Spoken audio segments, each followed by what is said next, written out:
In less than 12 hours, the ultimate block party returns to downtown St. Louis. The 3 things you need to know before heading to this year's City Social. For a lot of us, especially young people, when something crazy happens, we instantly pull out our phones, right? Well, today we're going to explore the legal ramifications for students recording fights. And we're not done with the rain still. Showers in that forecast today. We'll talk about when we could see rain in St. Louis and how that could impact your plans this evening. Losing libraries? The special meeting tonight that could decide the future of the St. Charles City and County libraries. And it is Endangered Species Day, the fun ways that you and the kiddos can learn about the zoo's groundbreaking conservation efforts. This is Today in St. Louis, focused on you. Good Friday morning, everybody. It is May the 17th. I'm Rennie Knott. And I'm Michelle Lee. Just want to say thanks for joining us. You know, if you're waking up with us, it might feel a little warm out there. It's already like, what, almost 70 degrees? Yeah.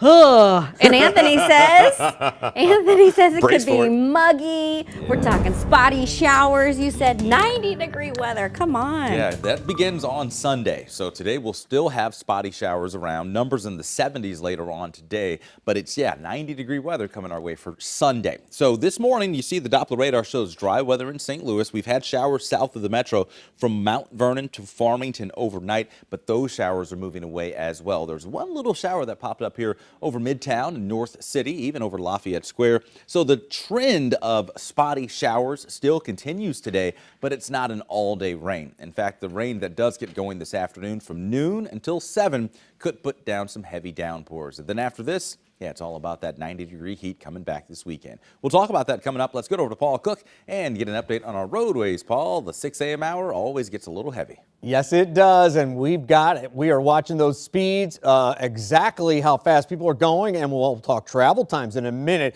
Been scouring the area for a delay to show you, and well, I'm not finding them, so that's good news. I'll take that every time. It's that normal Friday volume, which is a little bit lighter. Maybe some folks doing virtual home stuff as far as work goes. This is a bridge that's getting improved here. 55 southbound at Carondelet. That's what we're looking. We're looking at that southbound direction, kind of near River City Casino here, just south of Loughborough, and folks flying right along, even though you've only got one lane. Well, it looks like 1.5 lanes there. We'll have another take of traffic coming your way soon. Rennie? Thank you, Paul.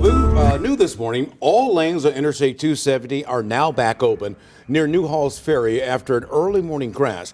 Take a look at the video here. This happened just before 2:30 this morning. And as you can see, there was a large response of emergency vehicles to the scene.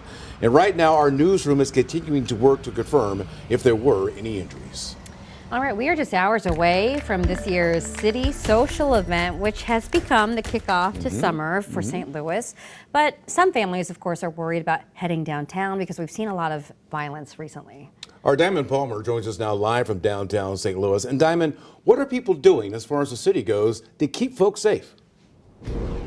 Well, Rennie and Michelle, they are ramping up security ahead of tonight's event to keep people safe. And just a reminder, we are only a week away from when there was a deadly shooting just here on Market Street, steps below us, when a man shot another man. And that's when police say they intervened and shot the suspect. Now, city social organizers just a few minutes ago this morning actually started setting up by blocking off Washington Avenue to through traffic and beginning to set up stages for musical artists. So let's get to the map and show you where streets are blocked off. So again, the street is blocked off on Washington Avenue between 14th Street and Tucker Boulevard, and won't reopen until the event is over after 9 p.m. Again, this all happening less than a half a mile from a deadly shooting last Friday morning, where a man shot and killed another man near a homeless camp. Police say it resulted in an officer confronting the suspect, shooting and killing him. One of City Social's event organizers is Greater St. Louis, and they say security is their first priority.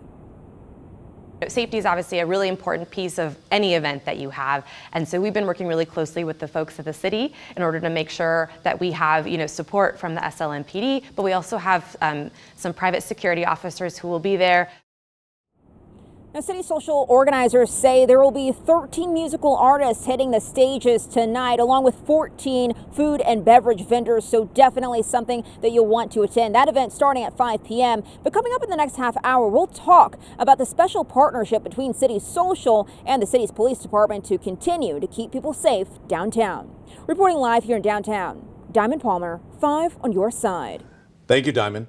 In about 4 hours from right now, St. Louis Mayor Tishaura Jones, along with Greater St. Louis Inc. and the St. Louis Development Corporation, are going to announce the establishment of a public-private partnership. The goal is to focus on revitalizing downtown St. Louis. The announcement is set for 10:30 this morning at the corner of 13th and Wash Ave. In just a few hours, a man accused of murdering a St. Charles County woman will learn how much time he could spend behind bars. Joseph DeJoy was found guilty of involuntary manslaughter earlier this year in the death of Jacqueline Mitchell. She was missing last year, and her body was later discovered in his Maryland Heights apartment. Today's sentencing is set for 11 o'clock this morning in Clayton. Right now, if you log on to social media, you'll probably scroll past some videos of school fights. Now, since March, we have been covering one that sent a Hazelwood East student to the hospital and another teenager to juvenile detention. Yeah, and it even had national headlines, remember? Travis Cummings is joining us live in Clayton with developments in this case, and then also what could happen to you, your student, if you're caught filming a fight, Travis. That's right. We've been covering this pretty closely here. It was just a week ago in Clayton that 15-year-old Marnice DeClue was in court to hear whether or not she'd be charged as an adult for allegedly assaulting her 16-year-old classmate, Kaylee Gain. And right now that decision is in the hands of a judge. Meanwhile, I spoke to two educators about the importance of getting in front of your kids before they press record. Recordings of violence in schools and those involving students continue to blast across the internet. Recently, students in St. Louis have held the spotlight. It's sad to see, and it just lets us know, and it lets me know the value and the importance of keeping children safe. Superintendent Dr. Paula Knight tries to get ahead of any issues in the Jennings School District in North St. Louis County. As I tell the team, I tell my senior cabinet, we all love a story until we become a headline. That's why policy is in place to prohibit the use of cell phones on campus. 5 on Your Side reported when one of their campuses started using Yonder pouches, a place for phones to stay during the school day. While it was met with a level of resistance, I do have parents and, quite frankly, some students who will say, Dr. Knight, I just want to make sure that these pouches are staying in place so that we all can concentrate on being in school and feeling safe. Students can be pulled into a conference or even get suspended for fighting or attending a fight, or have their phones confiscated. I asked WashU criminology professor Kenya Brumfield Young about the legal ramifications of recording off campus. What does that accountability look like? You know, Missouri does not have a duty to intervene law. So there's nothing that says if you're there and it's an incident that somehow that you have to intervene or you're, culpable at some level. These two academics say what's captured on the lens can last a lifetime. You may be 12, 13, 14, 15, but these recordings, they never go away. How can we actually address these things that lead up to the events being recorded? How do we address that so we get to the point where there is nothing to record? Very good question there. In the next 30 minutes, Dr. Paula Knight shares advice to parents and guardians about proper cell phone usage. Live in Clayton, Travis Cummings, 5 on Your Side. All right, at the bus stop this morning, rain is south of St. Louis, so we should have a dry start to the day. 60s out the door, and then more stormy weather develops afternoon today until about 7 o'clock this afternoon. Right now, St. Charles County is trying to balance the books. What that means for the city-county libraries and how you can learn more about the future of your local branch. The St. Louis Zoo is home to 500 species, many of them in danger. How you can learn and support the zoo's conservation efforts today.